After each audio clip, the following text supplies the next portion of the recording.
This evening, if you would please turn in your Bibles to Proverbs chapter 2 as we continue our study through the Word of God. And as we saw last time, the book of Proverbs is a book about wisdom. It's a book that deals with living a godly life in an ungodly world. And is it an easy thing to do? Absolutely not. And is it something we can do? I believe we can. You see, I'm not saying we can accomplish this in the power of our strength, but in the power of God working in us as we surrender to His Spirit. That's how we walk accordingly. It's called the surrendered life. You know, Paul said in Galatians 5:16, I say then walk in the Spirit, and you shall not fulfill the lusts of the flesh. And it's kind of interesting. He doesn't say, I say then walk in the Spirit, and you might not fulfill the lusts of the flesh. He says, you shall not fulfill the lusts of the flesh. And that's the battle. We know that the Spirit or the flesh is waging war against the Spirit and the Spirit against the flesh. That's the battle. And thus, we as Christians need to apply God's Word to our lives, because His instructions will help us to live in a godly manner. In fact, in everything we encounter in this life. We're going to know how to respond to God, to parents, to neighbors, to government, and so on. Solomon said in Proverbs 1:7, the fear of the Lord is the beginning of knowledge, but fools despise wisdom and instruction. You know what? You will know that you are gaining knowledge. You'll know that you're becoming wiser when you find yourself not wanting to grieve the Father in what you do. You're not interested in those things that maybe intrigued you once before. That's wisdom, applying the truths of God found in the Word of God to your life. So as we continue on tonight, Solomon is going to give us more instruction to his son, wise counsel that he wants his son to take to heart. So let's pick up in Proverbs chapter 2, starting in verse 1, and see what the Lord has for us this evening as we study His Word. Solomon said, my son, if you receive my words and treasure my commands within you, so that you incline your ear to wisdom and apply your heart to understanding. Yes, if you cry out for discernment and lift up your voice for understanding, if you seek her as silver and search for her as for hidden treasures, then you will understand the fear of the Lord and find the knowledge of God. Isn't it amazing when you start to think about how much time we spend watching movies or television shows, the amount of time we watch sporting events, the amount of time we're on the internet or Facebook or one of those social media sites, the amount of time we spend texting people, and we can go on. And then when it comes to God's Word, I just don't have time. The reality is we're not utilizing our time. Solomon says you can't afford not to be in God's Word. And I'm not talking about a casual reading of God's Word, but digging deep and mining out the silver nuggets that are in there. Paul said in 1 Timothy 5:17, let the elders who rule well be counted worthy of double honor, especially those who labor in the Word and doctrine. The Greek word that Paul uses for labor speaks of working to the point of perspiration, not perspiration. I don't even know what that is. Perspiration. How many people are involved in that kind of study of God's Word? Well, my pastor takes care of that for me. Hogwash. That's foolishness. How do you know that I'm speaking the truth? Now, I don't want to scare you, but that's just the reality. The way you'll know is by searching the Scriptures. It's your responsibility. And you know what? As you dig into God's Word, as you study God's Word, you learn. How hungry are you? I'll share this story with you because it kind of drives home the point and hopefully encourage us to dig into the Word of God. There's this young man who came to Socrates, and he said to Socrates, give me understanding, wisdom, and knowledge. So Socrates said, follow me.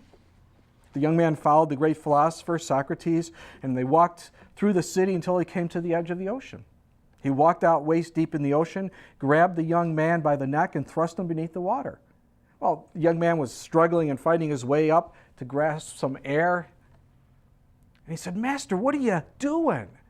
And Socrates said, when you want knowledge and wisdom and understanding as badly as you wanted that breath of air, that's when you begin the journey. How hungry are we? You see, you're not going to gain wisdom, you're not going to grow in the Lord if you place the Bible under your pillow or put it on your coffee table. You gain wisdom, you grow in the Lord as you dig into His Word on your own. That's what the psalmist said in Psalm 42. As the deer pants for the water brooks, so pants my soul for you, O God. My soul thirsts for the living God. May we have that kind of heart where we hunger and thirst after God. Now for Solomon here, in this section, and he's going to do this again, but he's put this into what they call complementing couplets. And the idea is the second thought completes the first thought. If you do this, then this is what's going to happen to your life. In Proverbs 4:10, Solomon said, "Hear, my son, and receive my saying, and the years of your life will be many." In other words, if you obey Solomon's words, his wisdom, then you're going to have a fruitful, a fulfilled life. And we see that again, what he said here in the opening verses of chapter 2. Receive my words. Incline your ear to wisdom. Apply your heart to understanding. Cry out for discernment. Lift up your voice for understanding, crying out to God for understanding. Seek her as silver. Search for her as for hidden treasure. And then the result is you will understand the fear of the Lord and find the knowledge of God. You see, do those things. God's not like hiding His wisdom from us. He wants us to dig into His Word, search for it.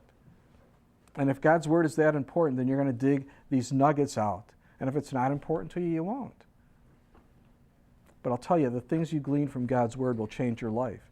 Where the things of this world tend to be useless or they don't help us, many times they hurt us. They bring us down instead of lifting us up.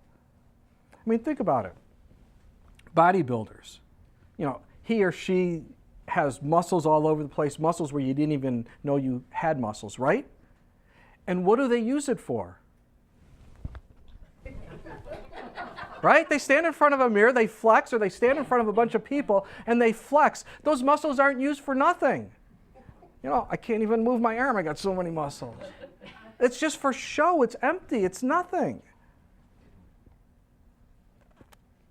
And yet God gives us things that we can use in our life that help us to grow in Him, that the inner man may be built up. And if you're lacking wisdom, James tells us, if any of you lacks wisdom, let him ask of God, who gives to all liberally and without reproach, and it will be given to him.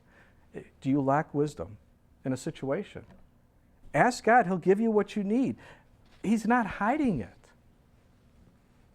Now, how do I know if I have the wisdom of God in my life? Well, do you fear God?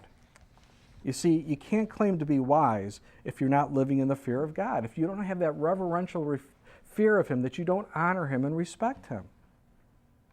And when you humble yourself before Him, that's really the beginning of wisdom, when you come to know Him as Lord and Savior. Absolutely. Well, look at verse 6 of Proverbs chapter 2. For the Lord gives wisdom. From His mouth come knowledge and understanding. He stores up sound wisdom for the upright. He is a shield to those who walk uprightly. He guards the paths of justice, and He preserves the way of His saints. Then you will understand righteousness and justice, equity, and every good path. Why are a lot of Christians kind of walking in a fog today? Why are Christians walking aimlessly through life, not knowing where they're going? Because I don't think they're seeking the wisdom of God. Some may feel, but I don't have a theology degree. Well, either do I. Sorry. God's the one that gives the wisdom. He speaks to us through His Word. It doesn't say the Lord takes away wisdom from us. He wants to give it to us, but we have to be willing to seek it. And we see Christians today involved in all kinds of sin. We see that there's really no difference with Christians and non-Christians in regards to sin today. Why? Why is that? Because they're not seeking the wisdom of God for their lives, for the situations they're facing. They either know what's right and they ignore it, or they haven't sought it. I have a feeling they knew what's right and they just ignored it. And Solomon is saying, hey, you know what? There is protection in the Word of God. It will keep you from sin. That's what Psalm 119 says. Verses 9 through 11, I love these verses. The psalmist says, how can a young man cleanse his way? It's a great question. And then he answers it by taking heed according to your word. With my whole heart I have sought you. Oh, let me not wander from your commandments. Your word I have hidden in my heart that I might not wander or may not sin against you. Absolutely. The Word of God. Psalm 19:7, the law of the Lord is perfect, converting the soul. The testimony of the Lord is sure, making wise the simple. I think the problem today, and in really all generations if you think about it, is what Dr. Harry Ironside said. He said, "It is to be feared that even among those who hold and value much precious truth, diligent Bible study is on the wane." I agree. I agree. How many people are studying the Word? I mean, there's only, I think the estimate was midweek Bible studies in Christian churches across America, 30% of the churches are having them. 70% don't have midweek studies. Wow, that's incredible to me. God's Word gives us wisdom to live by. Well, look at verse 10. When wisdom enters your heart and knowledge is pleasant to your soul, discretion will preserve you. Understanding will keep you, to deliver you from the way of evil, from the man who speaks perverse things, from those who leave the paths of uprightness, to walk in the ways of darkness, who rejoice in doing evil and delight in the perversity of the wicked, whose ways are crooked and who are devious in their paths. Now, what happens in your life when you allow the wisdom of God to enter your heart? When you rejoice in the things of God instead of rebelling against what He's saying, you're going to have discretion in the various situations that come before you. You're going to know what's going on. You're going to be warned. God's going to protect you. He'll keep you on the right path. You're not going to be deceived so easily. But the key is staying close to God. Stay close to His Word. Apply it to your life. And think about it. Aren't we pulled in so many different directions today? How do we know where to go? God has a path for us to follow, and He leads us through His Word by His Spirit. He gives us the wisdom. And I'm sure most of us would agree that this world is blatantly evil today. And it's flaunted on our television and everywhere. It's kind of a tsunami of sin. And those waves are crashing in hard. What can we do? We need to be on guard. We need to be alert. We need to know what to do when the tsunami hits. What do? You go to higher ground, don't you? You don't want to be on the low ground. You go to higher ground. What's the higher ground? The Lord, His Word, and then walk accordingly. We could just look at, for example, our president supports homosexuality, gay marriage, proud of the Boy Scouts accepting or thinking about accepting homosexuals into their troops to be leaders within their troops. We have Super Bowls that have commercials and a halftime show that, years ago were probably be considered pornographic. And I don't know if he's still on television anymore, hope not, but we know of Jerry Springer and the guests that he had on his show and how they flaunted their sin, they flaunted their evil that they were involved in. There was no remorse. And these evils are portrayed on television shows that many are comedies, and we laugh at our sin. And isn't that devious? Know where you're walking. Be wise. Stay on higher ground. And the cure, if you're heading down that path, is fill yourself up with the things of God. Let Him guide you. Don't go down those paths that lead to destruction. You need to avoid them like the plague. And then, He says, if you follow this wisdom of God, you're going to be saved from ungodly men who misrepresent the facts and distort the truth. The man who speaks perverse things. Their speech can't be trusted. You need to avoid them. You need to be wise. We're also safe from those paths that are filled with evil people who love to do evil. And they want to entice us to follow after them. They're sly, they're devious, and if you follow after them, your whole world's going to be turned upside down.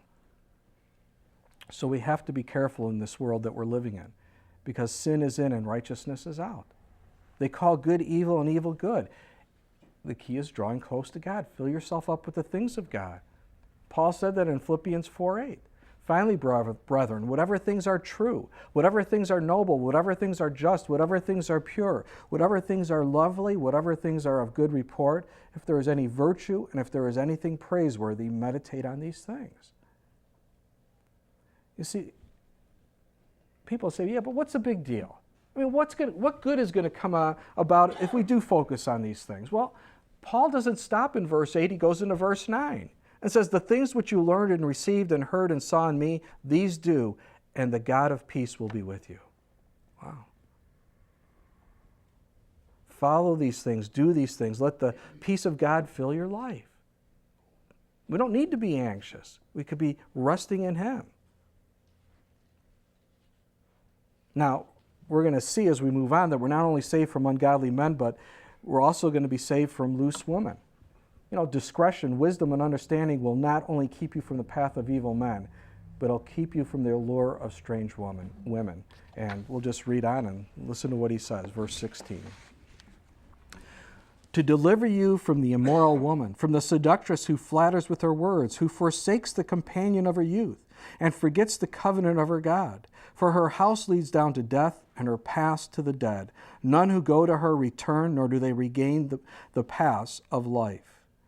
Now, Solomon's going to talk a lot about these women. And I think the thought here really should drive us back to verses 10 and 11 that deal with each person allowing the wisdom of God into their hearts. Rejoicing in the things of God, what God has said in His Word, and then applying them to their lives. Because when you do that, you'll have discretion regarding situations and people that is going to protect your life. You'll have understanding that will keep you on the right path. You're not going to be deceived so easily and fall prey to these things. And especially here, Solomon says to the seductress woman who flatters with her words. And you know, the reality is, I guess it can go both ways. The man can seduce the woman and the woman can seduce the man. The key, of course, is be on guard. Use the wisdom that God has given to you and avoid situations that can bring death and destruction to your life. But for Solomon, he's speaking to his son, and thus the seductress woman he's warning him of. Now, it's speaking of flattering words. What does that mean? Oh, wow, I'm so sorry to hear your wife treats you like that. You're really not appreciated in the home like you should be. You're the man of the house and she doesn't respect you, and you truly have so much to offer her. I can see how you need real love and a sympathetic ear. If you ever need someone to talk to, see me. Wow. You think that's just a story? It happens every day in America. How many marriages have been destroyed by flattering words? And you know what? Once you begin down this path, your life will never be the same. And of course, if you're having marriage problems and some woman says this to you, what's going to happen? You just took the bait and there's a big hook on it. Not a good thing. And it will destroy your life. And it's interesting. It says she forgets the covenant of her God.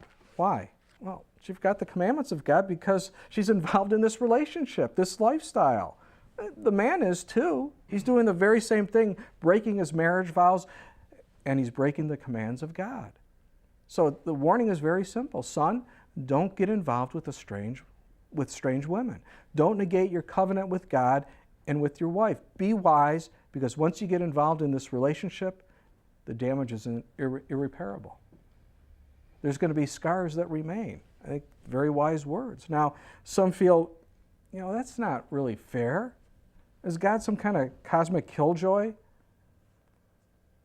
Really, is that what God's doing in our lives? I know we may think that when we're in the middle of a situation, but you know what?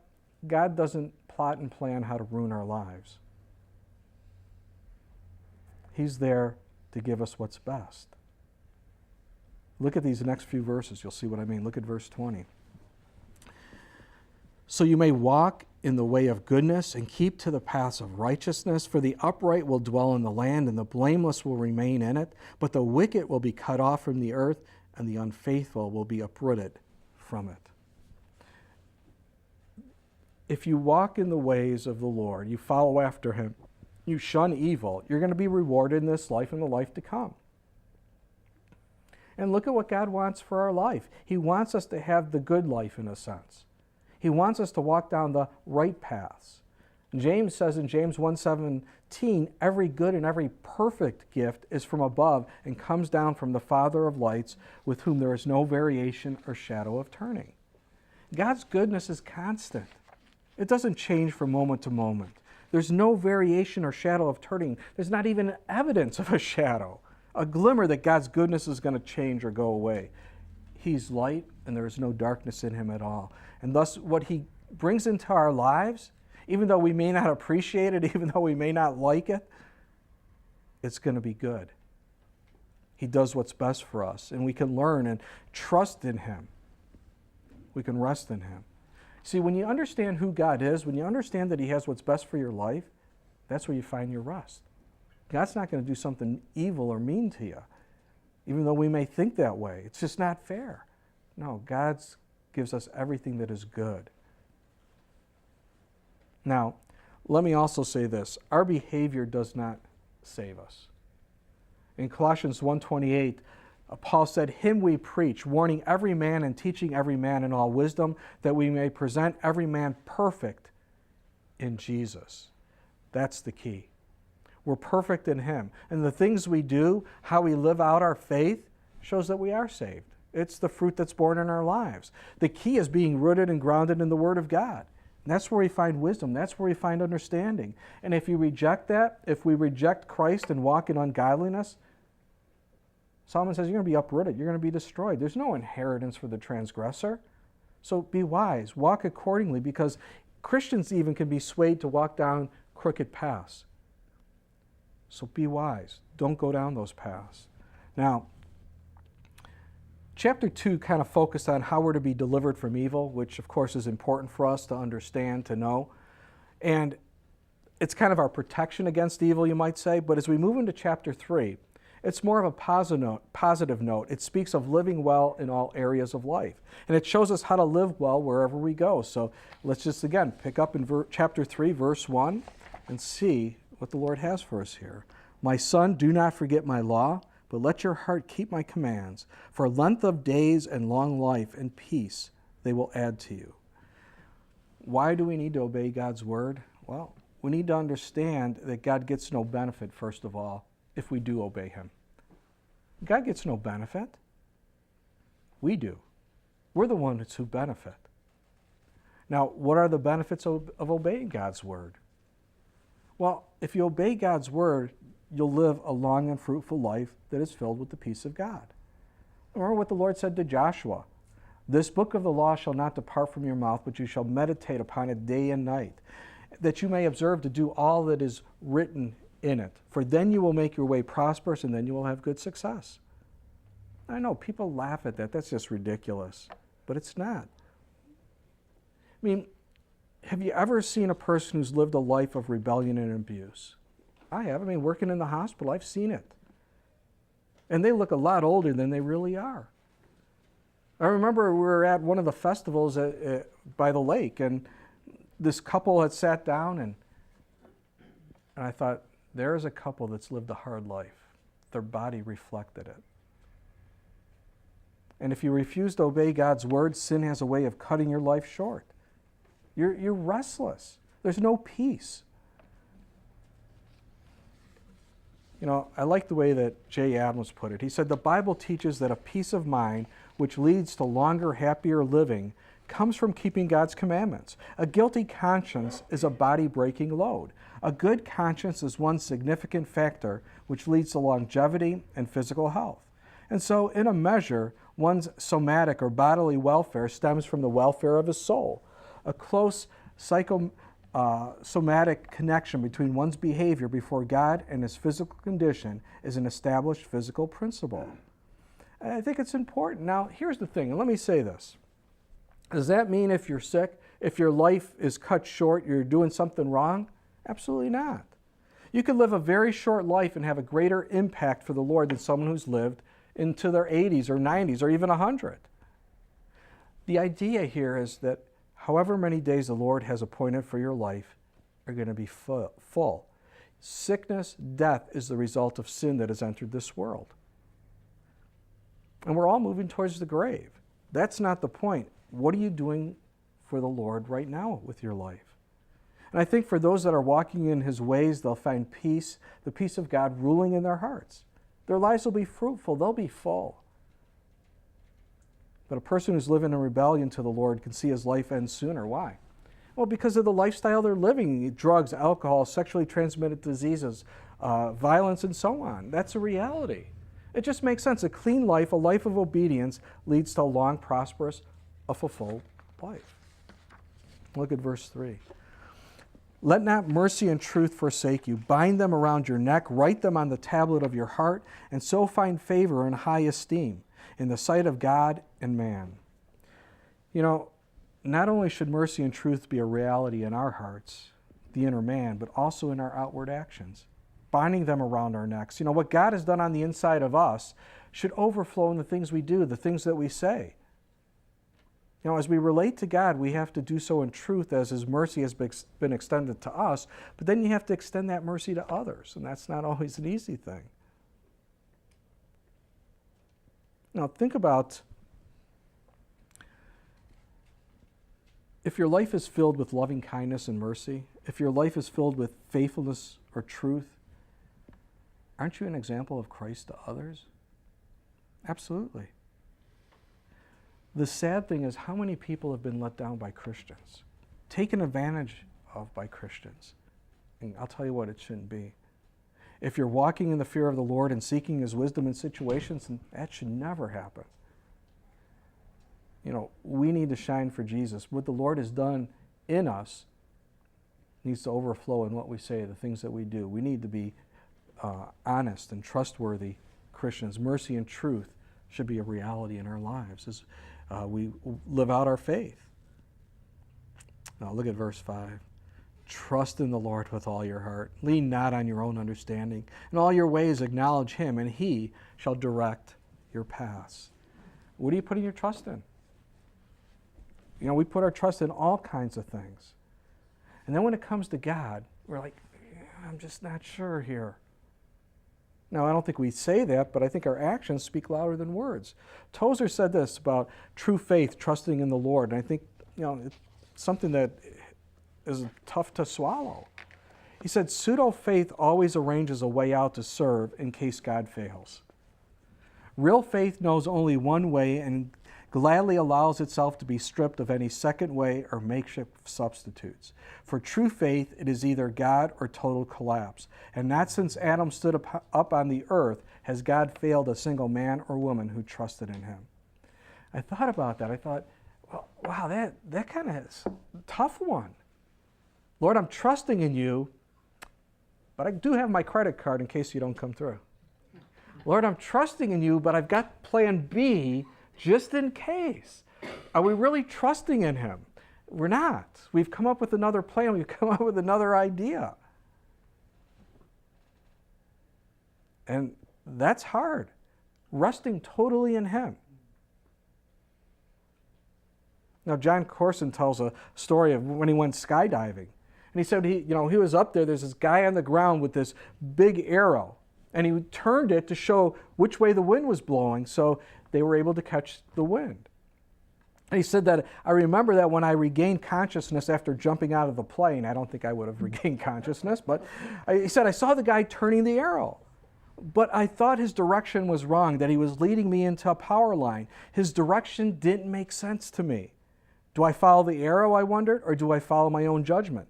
For a moment, I ignored the arrow, and then I thought I'd better follow it. So follow it I did, flying right over the power lines and landing in the right spot. It's tempting to think we know more than the arrow. It's tempting to think, well, Lord, I know I'm not to lean on my own understanding. I know I'm to trust you, but what you're doing doesn't seem to make sense. At that point, we have a decision to make, whether to follow the arrow or to do our own thing. How I encourage you to follow the arrow, gang. Even if you can't figure it out, follow the leading of the Lord according to his word. You'll dodge the deadly power lines of the wicked and land right in the center of the field every time. You see, that's the key. I mean, Solomon says, trust in the Lord. Don't lean on your own understanding. What do? all right, I think I got this one figured out. Most of the time I don't. I'll just be honest with you. I don't. You have to learn to trust in him where he's leading. And it's hard. Remember years ago when Joey was a lot younger, he was probably, 10, 12 years old, we went snowmobiling up north. And he was on the back of the snowmobile. And he was terrified. He's screaming and yelling. He wanted to stop, And it's like, oh, this is miserable. And so, why don't you drive for a while? Changed everything. I was the one screaming and yelling in the back. He's flying down the paths, He wasn't screaming at all. Why? Because he was in control. But as soon as he wasn't in control anymore, when he was sitting in back and had to depend upon me, it terrified him. And isn't that how we are? Okay, God, you're my co-pilot. No, he's not the co-pilot. He's the pilot. He's the only one leading. I'm just in back following. That's the key. And it's hard to do that. It's hard to rest in him because we think we figured it out, but no. You acknowledge him. You seek him, and he'll direct your paths. He'll lead you where you need to go. What a comfort that should be to us. Well, look at verse 7. Do not be wise in your own eyes. Fear the Lord and depart from evil. It will be health to your flesh and strength to your bones. If it wasn't for this problem, trusting in the Lord, wouldn't it be easy? Yeah. We tend to become wise in our own eyes. We think we know better, and in the end, we do it our way. And it's a mistake. Kind of feel a song coming on. Paisan. Remember Frank Sinatra? Help me out. I did it my way, right? I won't sing it because, I hate it when the ears start bleeding and stuff. That looks really bad. But you know what? That's how we do it. I did it my way. And it leads to death. It's not my way. It's not your way. It's Yahweh. He's the final authority on everything. Can we trust in the Lord? Can we forget about being wise in our own eyes? And if we can do that, it's going to be health to our flesh. It will strengthen our bones. Keep us strong. You don't have to worry. You're just resting in him. I don't know if they still do it, but years ago they used to have those conferences or getaways where you had to learn to trust, it was big for businesses and stuff, and you put your hands like this and you fall backwards and someone had to catch you, and you were learning to trust in people. Well, that's pretty much what we're doing with the Lord. Lord, you got to catch me on this one. And we're not sure. We're looking back. I'm not ready to let go. He's saying, let go. I got you. Okay, I think so. I don't know. Right? Just let go. Because what we do is we're worried and it's anxious. We lose sleep. Our life is a mess. There's no peace in it. But there's a peace in God that we can have if we learn to trust in him. Look at verse 9. Honor the Lord with your possessions and with the first fruits of all your increase. So your barns will be filled with plenty and your vats will overflow with new wine. Those of you who know me, I hate teaching on this. I really do. I hate teaching about money because it's such an abused thing within many churches today. But, here we are. And I think many people have a warped concept about giving. Giving to God is like investing in the stock market, they think. Man, if that's how you give, don't give. And the other thing is that there's not many that give to the Lord today. One estimate was that over 70% of people going to the church don't tithe or give to the Lord. 70%. I don't know what it is here because I don't do the books. I don't want to know. But your giving's between you and the Lord. I thought that was an outrageous number, 70%. In fact, in Haggai chapter 1, the Lord rebuked the children of Israel for not giving to the Lord. Instead, they were fixing up their homes, and because they neglected the Lord, he was going to judge them. Now, I'm not telling you that to scare you or anything like that, but read Haggai chapter 1. It's a hard issue here. We give to the Lord because we want to give to the Lord. We give cheerfully. We don't give out of the law. We don't give because we have to give. We give because we want to give. That's just the reality. And if you're giving and you're complaining and murmuring and grumbling, you feel pressured to give, which I can't imagine you feel pressured to give here because we don't pressure you to give, then don't give. God, here's the thing. Let's be honest, God doesn't need your money. He doesn't. He owns everything. And I'm sure you don't hear that very often, but it's the truth. He doesn't need it. If you can't give from a cheerful heart, don't give. That's Paul's whole point in 2 Corinthians chapter 9, verses 6 through 7. But this I say, he who sows sparingly will also reap sparingly, and he who sows bountifully will also reap bountifully. So let each one give as he purposes in his heart, not grudgingly or of necessity, for God loves a cheerful giver. You know, the blessing of giving back to the Lord is He does give back to us, and it's not only always monetary, but seeing the work of God being done, the blessings. But if you can't give from a cheerful heart, you don't give. In fact, in Malachi 3:10, we're told to test the Lord. That's the only time we're told to test Him. He says, bring all the tithes into the storehouse, that there may be food in my house, and try me in this, says the Lord of hosts, if I will not open for you the windows of heaven and pour out for you such blessing that there will not be room enough to receive it. In other words, you can't outgive God. He's a debtor to no man. You know, the Puritan scholar Matthew Henry put it like this. He said, God will bless you with an increase of that which is for use, not for show, for giving away, not for hoarding. Those who do good with what they have shall have more to do more good with. Absolutely. That's the reality. So we won't have that for another 10 years, at least in this section or more. Probably more than that. Look at verse 11. My son, do not despise the chastening of the Lord, nor detest his correction. For whom the Lord loves, he corrects, just as a father the son in whom he delights. No praises of the Lord on that one? What's wrong with you guys? None of us like chastening, right? We don't like discipline. But when the Lord does chasten you, when He disciplines you, it shows you that He loves you. You're His child. That's how much He cares for you. You know, we see this again in the book of Hebrews. And if you can do things, if you can sin and not be chastened by God, that should be a big concern to you.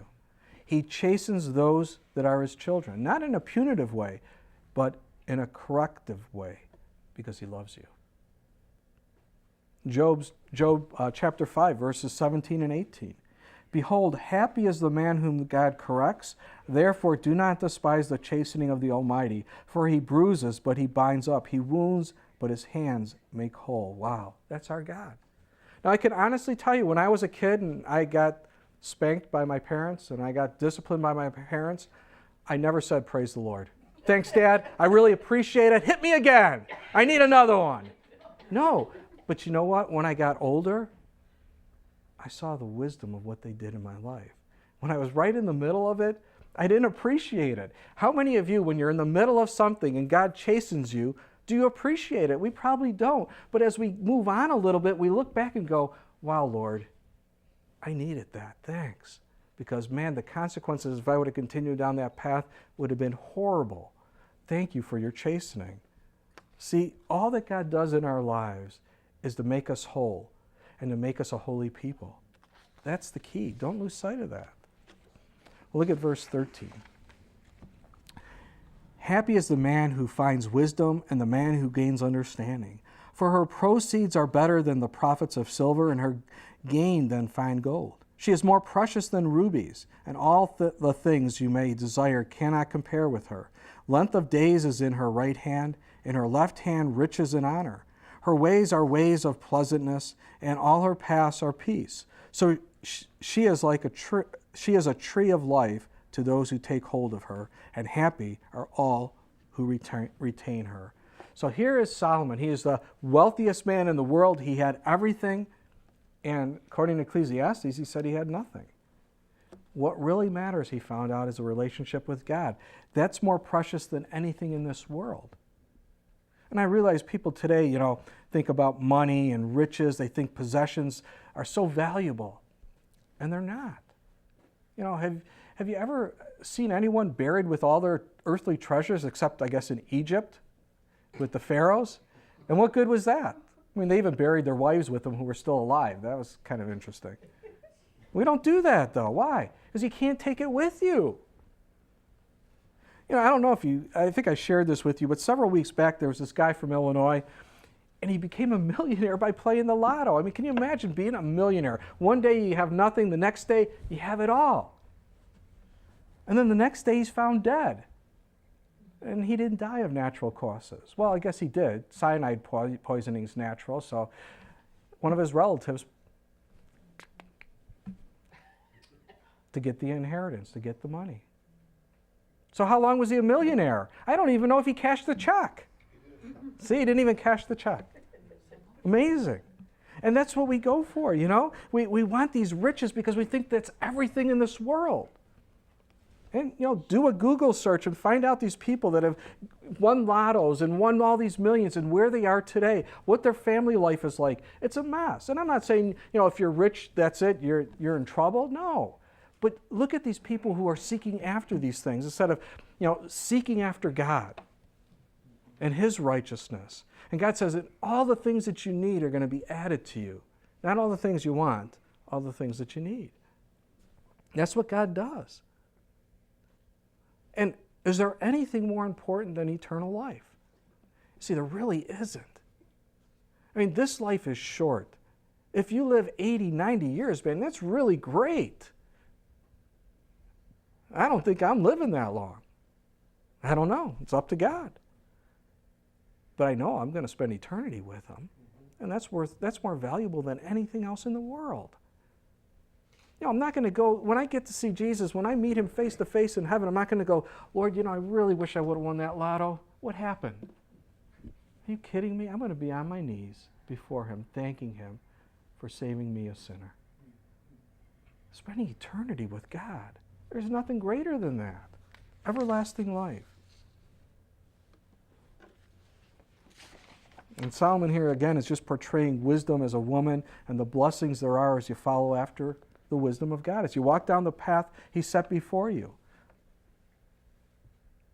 And when you do, God gives you happiness. He gives you wealth, length of days, honor, pleasure, pleasantness, peace, and so on. Wealth maybe not like the world thinks, but wealth that God has for us. Look at verse 19. The Lord by wisdom founded the earth. By understanding He established the heavens. By His knowledge the depths were broken up, and clouds dropped down the dew. My son, let them not depart from your eyes. Keep sound wisdom and discretion. So they will be life to your soul and grace to your neck. Then you will walk safely in your way, and your foot will not stumble. When you lie down, you will not be afraid. Yes, you will lie down, and your sleep will be sweet. Do not be afraid of sudden terror, nor of trouble from the wicked when it comes. For the Lord will be your confidence and will keep your foot from being caught. When I look at the world and the foolish things that they say, it's incredible. One of the biggest things, the one that really irritates me a lot, is when they come on and they tell the universe and all life just happened. It just happened. Life emerged from some primordial soup, some goo, by sheer luck, and here we are today. They know life is so complex, even what we call a simple cell is not simple. Everything has to be in the right place. You see, what they believe is a fairy tale. It's not really science. The human body. What evolved first? Did you ever think about that? The entire human body, and we can just break it down on all kinds of things, but think about it. Lungs, blood vessels, the heart, the brain, white blood cells, clotting factors, bone. Think about it. You need bone marrow to produce red blood cells. But what do you need the red blood cells for unless you don't have a circulatory system? And if you have a circulatory system, if you have red blood cells, if you don't have any clotting factors, how long are you going to survive before you bleed to death? So you need clotting factors. But what about lungs? Because you got to get oxygen in. And I mean, it's just so complex. It's crazy that we think it just happened. One writer said, without a doubt, the most complex information processing system in existence is the human body. If we take all human information processes together, conscious ones, language, information-controlled, deliberate, voluntary movements, and unconscious ones, information-controlled functions of the organs, hormone system, this involves the processing of 10 to 24 bits daily. This astronomically high figure is higher by a factor of 1 million than the total human knowledge of 10 to the 18 bits stored in all the world's libraries. Wow. Just happened. Like our libraries, they just happened over millions of years? No. Some of you have heard of Professor Michael Behe of Lehigh University. He had a book, Darwin's Black Box, back in 1996. It was a great book. And he dealt with this issue of irreducible complexity. And basically what he did is he looked at a typical mousetrap made up of 5 integral parts: a catch, a spring, a hammer, a holding bar, and a foundation. Now, if any one of these parts are removed without a comparable replacement, the entire system fails. So look at the human body. How does it work? I mean, think about it. I can have a heart, but if I don't have the blood and the blood vessels or the brain to control it, what's the point? Do you ever think about a woman when she gets pregnant? How does evolution explain that? You have a foreign body in you that should be destroyed by all practical purposes, and yet it's not. And that body is relying totally on another person to keep them alive until the birth happens. And then the baby takes his first breath, the lungs begin to work. Wow. How many failures did it take to get it to work like that? It doesn't make any sense. And if you really think about it, all right, so evolution, we got a man. How many millions of years did he have to wait for the woman to? I mean, come on. There were no dating surfaces or anything. Like, well, no, that's not going to work. No. I mean, think about that. Does anyone think anymore? I guess is the reality. No, we're not wise. We don't think about this stuff. It's crazy. Life is so complex. I don't know if they're still teaching this in schools, but when I was in school, when the earth was cooling, they talked about the giraffe. You know, the giraffe with the long neck. And this is their explanation that they gave me, and I bought it. You know, it tells you how smart I am. There was a drought, and because they ate all the leaves on the bottoms of the trees, they stretched and their neck got longer and longer. I would be 6 feet tall by now because all I do is stretch, right? Come on. And if there was a drought and the leaves were all on the top of the trees, how many millions of years did it take for those necks to evolve? We don't think about this stuff. That's how foolish. Birds, what happened? The reptiles climbed up in a tree and he couldn't get down, so he started flapping his arms. Well, how many splats on the ground before I don't know. The other one was that he was going after insects, flapping his arms to catch them, and he got wings and he started to fly. Hey, I've fallen off a lot of things and I flapped my wings and nothing happened. So here's the thing, guys. We are fearfully and wonderfully made by God. Make no mistake about that. We've talked about that when we were in the Psalms. And throughout the Scriptures, we see God and His creation. Why don't we believe it? He did this. And you see, once you move away from God creating everything, the heavens and the earth, you develop a humanistic view of life. And that's how you're going to live out your life. It's going to be based on what you feel and not what God said. Now, some may disagree with that. But if you don't believe Genesis 1:1, why do you believe anything in the Bible? Why? And if you don't believe that God created the heavens and the earth in 6 days, you're just not wise. You're leaning on your own understanding. You want to experience life, then you look to the one who created life. You look to the Creator And I like this because Solomon talks about resting, that you don't have to be fearful. When you trust in the Lord, when you rest in Him, you get a good night's sleep. You're not going to be anxious. Why? Well, who created the heavens and the earth? God. If He could do that, can't He help me get a good night's sleep? Absolutely. We have a problem sleeping in America today. Sleeping medications, prescriptions for them. Now, this is just prescription medication. In 2008, topped 56 million, up 54% since 2004. That's incredible. Why? What's the issue? Well, there's lots of things. But Solomon says, rest in the Lord. Trust in Him. Get a good night's rest. But what about, forget the but, rest in the Lord. And I wish it was that easy. And it's not. Why? Because we refuse to surrender. We refuse to let go. Okay, God, I'm going to trust you. Here I go. I'm going to fall, Lord. You're going to catch me, right? Yeah, go to sleep now. Get some rest. He never sleeps. He never slumbers. He'll never leave us. Well, look at verse 27. Do not withhold good from those to whom it is due, when it is in the power of your hand to do so. Do not say to your neighbor, go and come back, and tomorrow I will give it when you have it with you.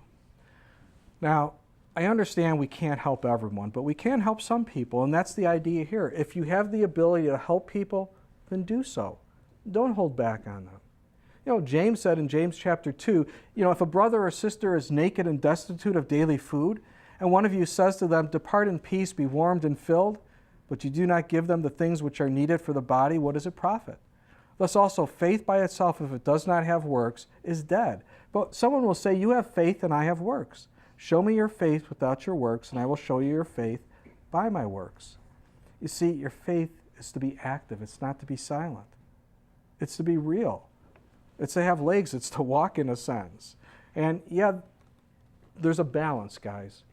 There's a lot of organizations today that's all they do is they help out, bringing food and clothing to people, medication to people, which is important, but they don't bring them the gospel message, and they're missing the point. It's hard for someone who's, starving or needs food, and you just want to talk about the Lord.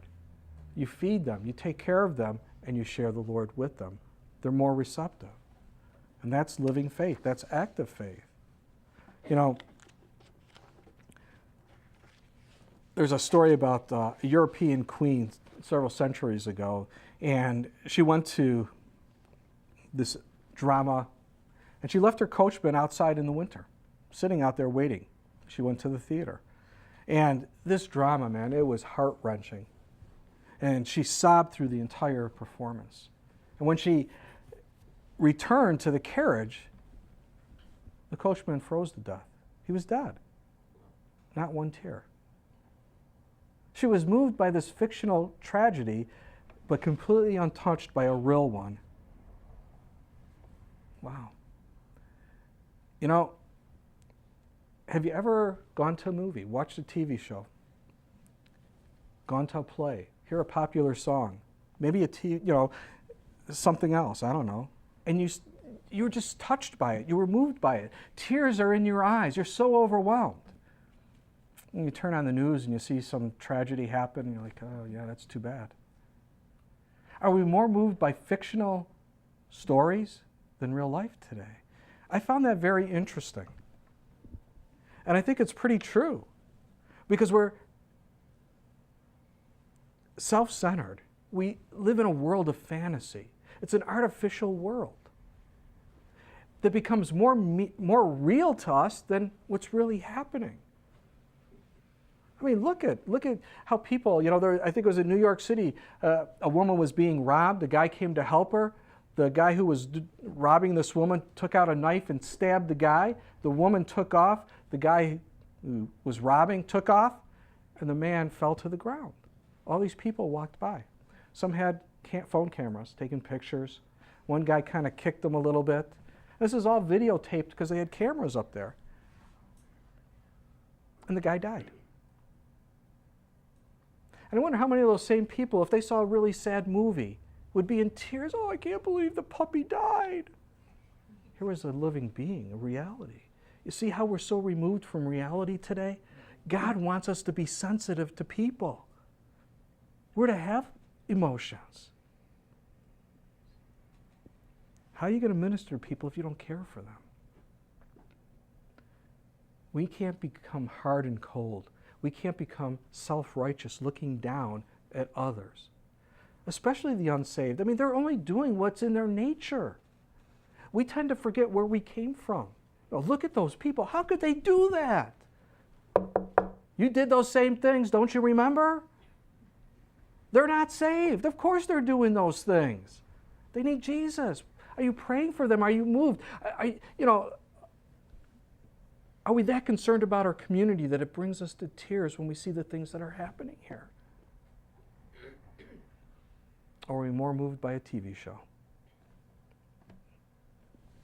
Well, look at verse 29.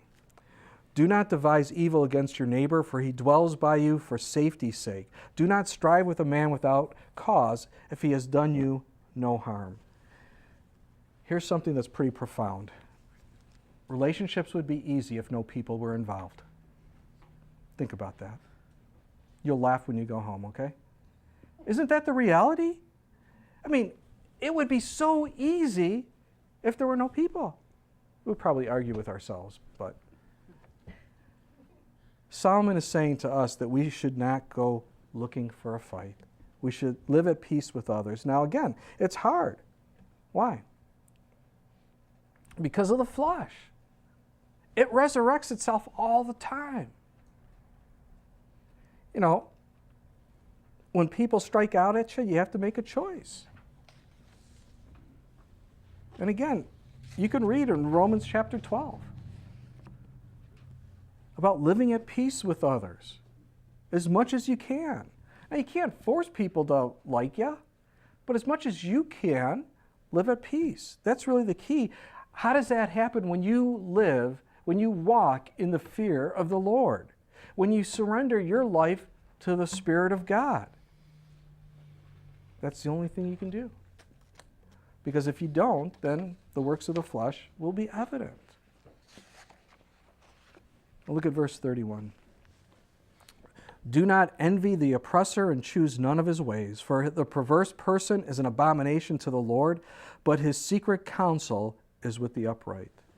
You know, we tend to look at people and elevate them who have made lots of money, who are very famous. We envy what they have, and we may not think of them as the oppressor. But look at the heroes that people have today. You know, movie stars, television stars, musicians. They're not very moral people. We should be looking to Christ. We should be looking to godly men and women as examples for us to live by, to follow after. You know, Paul said, imitate me as I follow Christ. That's the key. Paul said, if Paul's not following the Lord, he's like, don't follow me. If I'm walking in the flesh here, don't follow me. But imitate me as I'm following the Lord. That's really the key. Well, verse 33 says, the curse of the Lord is on the house of the wicked, but he blesses the home of the just. Surely he scorns the scornful, but he gives grace to the humble. The wise shall inherit glory, but shame shall be the legacy of fools. So Solomon ends here, wisdom leads to glory. Why? Because it's based in the truths of God. Folly leads to death. Why? Because it's based in the wisdom of man. And God will honor those who show their wisdom by trusting and obeying him. But on the other hand, fools will inherit nothing except shame and disgrace. What you sow is what you reap is the principle. So some very wise counsel from Solomon to his son, admonishing him. He's going to continue on next time, just giving his son wisdom, and by the Holy Spirit, God is showing us what we need to do. Let's pray. Father, we just thank you for your words this evening, Lord, and we just pray that your Spirit would quicken them to our hearts, help us to remember them and apply them to our lives. Lord, that we'd walk by faith and not by sight, that we trust you all the days of our lives. Lord, if you did create the heavens and the earth. You know every star by name, the billions upon billions of stars that are out there. You know them all by name. You not only created them, but you gave them names and you remember them. You know the hairs on our head. Lord, that's how much you care for us. Help us to trust in you more and more each and every day. Help us to rest in you. Help us not to lean on our own understanding, but in all our ways acknowledge you. Because you have the path that's best for us to follow. And Lord, may we go down that path. May we follow as you lead us all the days of our lives. We love you, Lord, and we ask these things in Jesus' name. Amen. All right, chapters 4 and 5 next time. And Solomon's going to hit on adultery again pretty heavy next time. And I guess he was concerned. He saw what happened with his